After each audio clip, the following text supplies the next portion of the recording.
नराधम भीमराव कांबळे यांनी क्रूरतेची सीमा ओलांडली। नसरापूर हत्याकांड प्रकरणाचा पोस्टमॉर्टम रिपोर्ट समोर आला आणि सर्वांच्याच काळजाचा थरकाप उडाला। एका चिमुरडीला गाय वासरू दाखवण्याच्या बहाण्याने गोठ्यात नेलं आणि तिच्यावर अत्याचार करून तिची निर्घृण हत्या केली। पोस्टमॉर्टम रिपोर्ट मधील माहिती तर काळजाचा थरकाप उडवणारी आहे। ओढू नये म्हणून चिमुरडीच्या तोंडात सॉक्स कोंबले, तिला बेदम मारहाण केली आणि शेवटी अत्याचार करून दगडाने तिचं डोकं ठेचलं।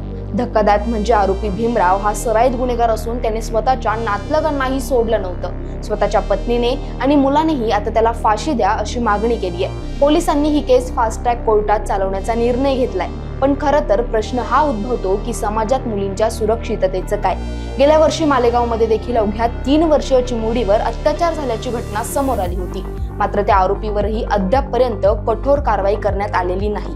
जोपर्यंत समाजातील या नराधमांवर कठोर कारवाई होणार नाही तोपर्यंत मुली सुरक्षित राहणार नाही। याबाबत तुम्हाला काय वाटतं? कमेंट करून नक्कीच सांगा आणि अशाच माहितीपूर्ण व्हिडिओसाठी दी ग्रेट स्टेटला आत्ताच फॉलो करा।